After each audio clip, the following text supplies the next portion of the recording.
চামড়াতে পরিবর্তন কি মনে করেন আমরা বেচা ঠিক মতন টাকা পয়সা পাই না।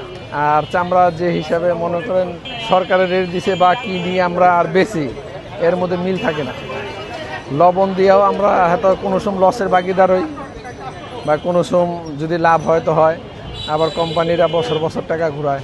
সরকারে তো বলছে অনেক টাকা রেট, যে ঢাকার চামড়া 62-63 টাকা থেকে 67 টাকা পর্যন্ত, মগর আমরা তো এত টাকা রেট পাই না।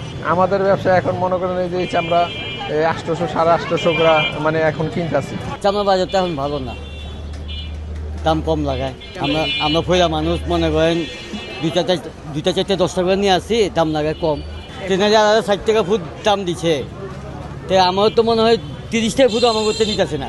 কারা করছে এরা এখন নিতেছে না, হেরা লবণ লাগায় বড় বড় ফইরা যারা আছে হেরা মনে করেন 2-4-5 হাজার মাল লবণ দেয় দিয়ে এরা 3000 কাছে বেচে। হেরাই তো হের কাছে তো আমরা 2-4-10 টাকা নিয়ে যাই, নিয়ে বিক্রি করি, এই আর কি, এর চেয়ে বেশি কিছু না। ব্যবসা আসলে প্রতি বছর ব্যবসা ভালোই হয় না। গতবারও এই একই অবস্থায়, যে গতবার 55 টাকা ফুট দিচ্ছে, কিন্তু এরা লাগা যাচ্ছে কম। চামড়া আমরা ন্যায্য দাম পাচ্ছি না।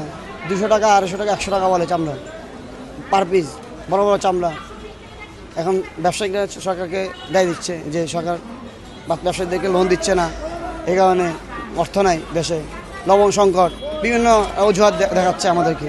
এই জন্য আমরা যারা মাদ্রাসা এতিমখানার যে যারা ছাত্র আছে, আগের বছর আমরা এটা সিদ্ধান্ত দিয়েছি যে আমরা চামড়া উঠাবো না দেশের, যে রপ্তানি যে এত কষ্ট পরে যদি এটা দেশের সম্পদের দাম না থাকে তাহলে এটা না বিক্রি করাটা বেটার মনে করি এবং না উঠানো বেটার মনে করি। আর সরকারকে এই বিষয়গুলো বেশি জোরালোভাবে আমরা আইন শৃঙ্খলা বাহিনী যারা দায়িত্বশীল আছেন এদেরকে বলবো এই বিষয়গুলো খুদে দেখার জন্য, এবং আসলে এই সিন্ডিকেটটা কোথা থেকে শুরু হচ্ছে। চামড়ার দাম যত দাম সরকার অনুযায়ী পাওয়া গেছে, আর সরকার অনুযায়ী ইনশাল্লাহ বিক্রি হবে। চামড়ার গুণগত মান যেটা, যেরকম একটা ভাইরাস যে গরুতে, এই গরুর ভাইরাসের কারণে চামড়া বাদ পড়ে গেছে, ওটা বাদ ফাইলে চামড়া দাম এমনি 800-900-1000 পড়তেছে। আর ওইটা সহ ধরলে আপনি 300-400 টাকা পড়ে, কিন্তু ওইটা তো বাদ।